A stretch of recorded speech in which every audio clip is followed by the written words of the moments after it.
DMTV, bizile kamalo bana ebele.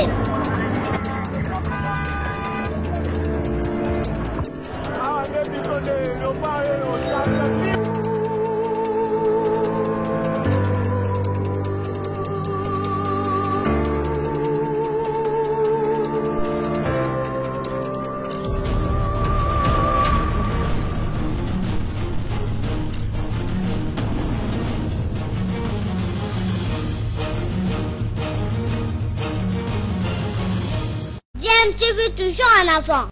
Vous êtes sur DMTV, bonjour ou bonsoir, cela dépend à l'heure à laquelle vous nous suivez. Tout plaisir est pour nous de vous retrouver et de savoir que vous êtes nombreux en train de suivre votre chaîne YouTube DMTV. DMTV qui vous propose des sujets d'actualité, mais vous propose également des analyses et des réflexions sur l'actualité, mais aussi sur des faits sociaux ou tout simplement des réalités que nous observons ici chez nous en République démocratique du Congo. Aujourd'hui, nous sommes le 18 décembre 2020, vendredi 18 décembre, date du début en tout cas du couvre-feu annoncé par les autorités de la République démocratique du Congo dans le cadre des décisions permettant de lutter efficacement contre cette maladie à Covid-19. Occasion pour nous d'ailleurs de vous rappeler, puisque DMTV s'est donné en tout cas ce devoir de vous sensibiliser, de nous sensibiliser tous face à cette maladie. Continuons donc à nous protéger en respectant notamment des mesures barrières, le port des masques ou des cache-nez lorsque nous sortons en public, parce que la prévention reste en tout cas notre meilleure arme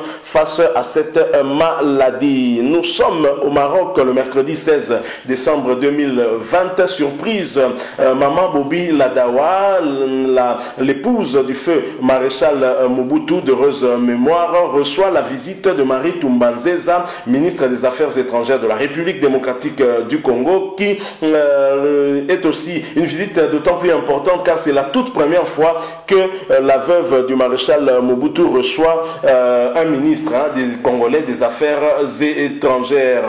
Alors, nous vous proposons de suivre cet extrait, ce court extrait de cette visite justement de Marie Tumbanzeza, ministre des Affaires étrangères de la République démocratique du Congo, auprès de Maman Bobi Ladawa, épouse de feu maréchal Mobutu, président de la République démocratique du Congo durant 32 ans. Je rappelle que vous suivez votre chaîne YouTube DMTV. Si vous n'êtes pas encore abonné, s'il vous plaît, abonnez-vous et n'oubliez pas de cliquer sur cette petite cloche de notification qui va vous permettre en tout cas de ne plus rien manquer des prochaines vidéos que nous mettrons en ligne pour vous. Suivons cet extrait avec Madame Tumbanzeza, ministre des Affaires étrangères de la République démocratique du Congo, qui a rendu une visite de courtoisie à Maman Bobi Ladawa et à toute la famille du maréchal Mobutu qui séjourne à Rabat. Et nous revenons tout de suite après.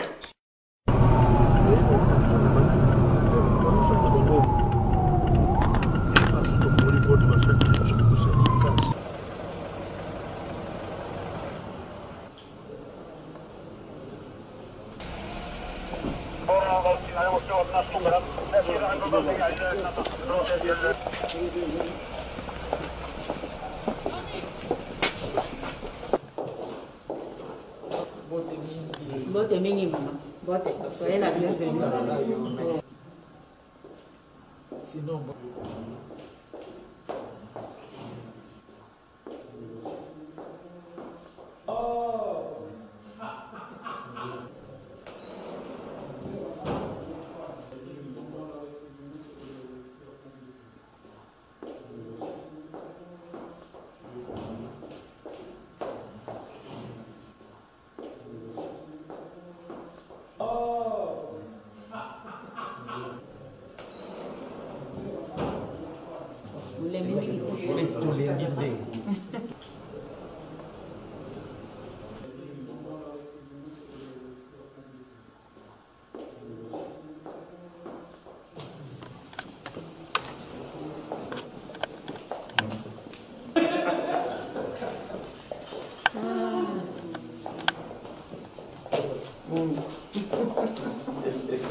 maman, merci maman. Merci.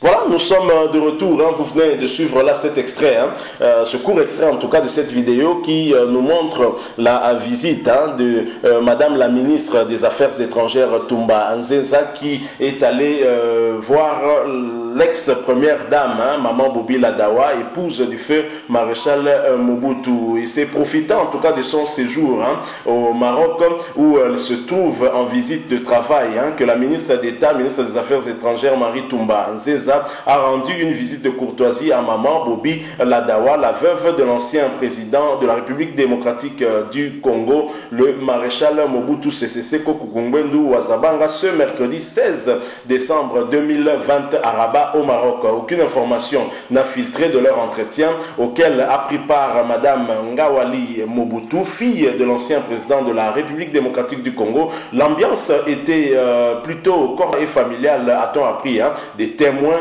de cet entretien. Et s'y rapporte également aussi que c'est pour la toute première fois qu'un ministre des Affaires étrangères rend visite à la famille Mobutu depuis qu'elle s'est installée dans cette partie de l'Afrique en 97. Et pour rappel, la ministre des Affaires étrangères séjourne au Maroc en mission officielle en marge des préparatifs de la présidence de l'Union africaine par la République démocratique du Congo. Elle assistera bien entendu à l'ouverture prochaine d'un consulat de la République démocratique du Congo à Rabat. Cette visite que nous saluons, que DMTV salue, d'autant que visiblement, même si elle a un caractère plutôt privé, parce que madame est allée en visite officielle dans la capitale marocaine, mais cette visite s'inscrit certainement dans la ligne droite de la promesse qu'avait eu à faire le chef de l'État à Mbandaka lors de la campagne électorale pour les élections présidentielles. Vous vous en souviendrez certainement dans sa visite à Mbandaka avec son compagnon d'alors Vital Kamerhe. Le chef de l'État avait promis aux Équatoriens de rapatrier en tout cas le corps du feu maréchal Mobutu. Et je pense que cette promesse qui n'a pas encore été réalisée tient toujours, puisque cette visite de Marie Toumba Nzenza, ministre des Affaires étrangères, vient en fait renforcer les attentes du peuple de l'Équateur, peuple équatorien qui attend effectivement de voir le maréchal Mobutu rapatrié. Sa place n'est pas à Rabat au Maroc, et merci d'ailleurs au peuple marocain qui a accepté le maréchal Mobutu sur ses terres, vivant et comme mort. Mais il est temps maintenant que son corps soit rapatrié. Je pense que le contexte aussi s'y prête bien. Nous sommes dans un contexte d'union sacrée pour la nation, un contexte de réconciliation nationale où le chef de l'État a mis fin à cette coalition qui a empêché le pays de respirer et qu'il veut un vent nouveau, insuffler en tout cas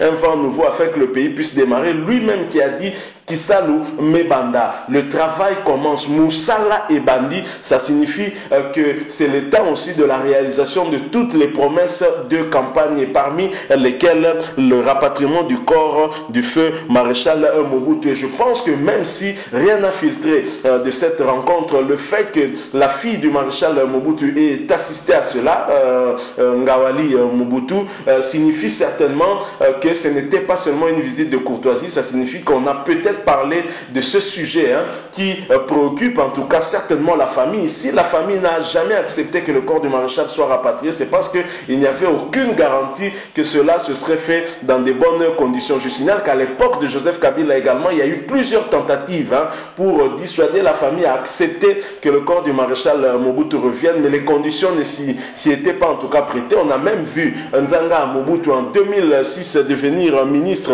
dans le gouvernement de Joseph Kabila après ces élections contre Jean-Pierre Bemba. Et Nzanga Mobutu, beau-frère de Bemba, avait plutôt choisi le camp de Joseph Kabila, était devenu ministre.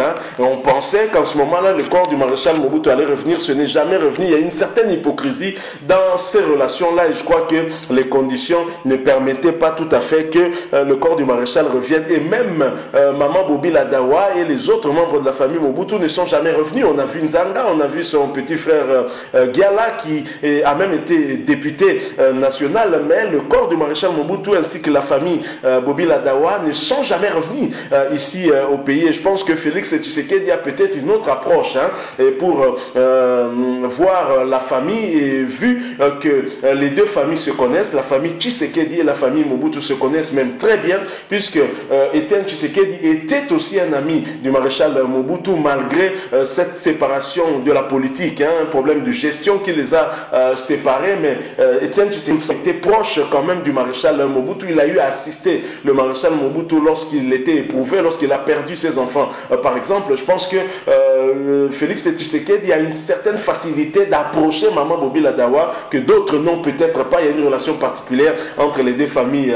Je l'ai dit, Maman Bobila Dawa, Maman Marthe se connaissent très bien. Seule la politique les avait séparés, mais elles se connaissent en tout cas très très bien. Nous saluons encore une fois cette démarche de Madame Marie Toumba Nzeza. Nous pensons que derrière elle, il y a exactement l'ombre du président de la République, Félix Antoine Tshisekedi. Et nous espérons en tout cas que dans les prochaines semaines ou prochains mois, on parlera très clairement de cette problématique du retour du corps du maréchal Mobutu. Mais bien évidemment, il doit y avoir des préalables. On ne peut pas parler du retour du maréchal Mobutu et en même temps continuer à le vilipender plusieurs années après sa mort. Je crois que ce n'est pas intéressant. Mobutu n'a pas été que dictateur. L'image de Mobutu n'est pas que négative. Mobutu a laissé aujourd'hui le palais du peuple où le Parlement siège, l'Assemblée nationale tout comme le Sénat. Mobutu a laissé le stade des martyrs où toutes les compétitions importantes de football se jouent, le championnat national, la Ligue nationale, la Linafoot, Vodacom Ligue 1. Et Mobutu a laissé le pont Maréchal qui permet en tout cas à la République démocratique du Congo de s'ouvrir à l'extérieur au travers la ville de Boma, Matadi, Mwanda également. Mobutu a laissé le barrage d'Inga qui nous pourvoit en tout cas en énergie électrique, même si il y a à boire et à manger, un problème de gestion probablement de ce côté-là aussi. Mobutu n'a pas laissé que de mauvaises choses. Mobutu nous a cimenté la cohésion nationale. Mobutu a lutté contre le tribalisme. Mobutu avait instauré le système de nommer des gouverneurs non originaires et ceci a créé une cohésion nationale. Aujourd'hui, on sait que c'est très compliqué. Il y a des velléités séparatistes.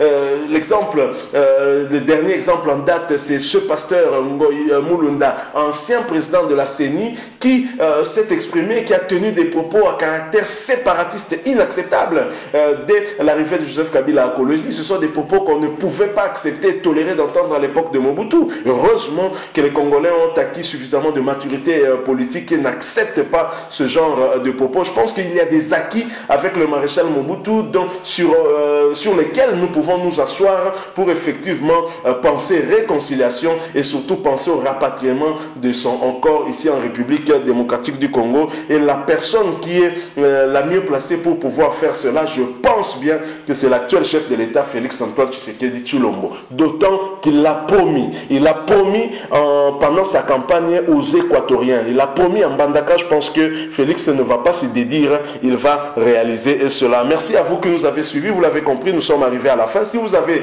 aimé, laissez-nous un like. Mais vous avez également un point de vue, une opinion échangée avec nous, laissez-nous un commentaire. Mais surtout, abonnez-vous à votre chaîne DMTV. N'oubliez pas de cliquer sur cette petite cloche de notification. Elle vous permettra de ne plus rien manquer des prochaines vidéos que nous mettrons en ligne pour vous. Merci encore une fois à vous qui nous avez suivis. Nous espérons vous retrouver très prochainement avec un autre sujet d'actualité. En attendant, portez-vous bien et DMTV vous dit au revoir.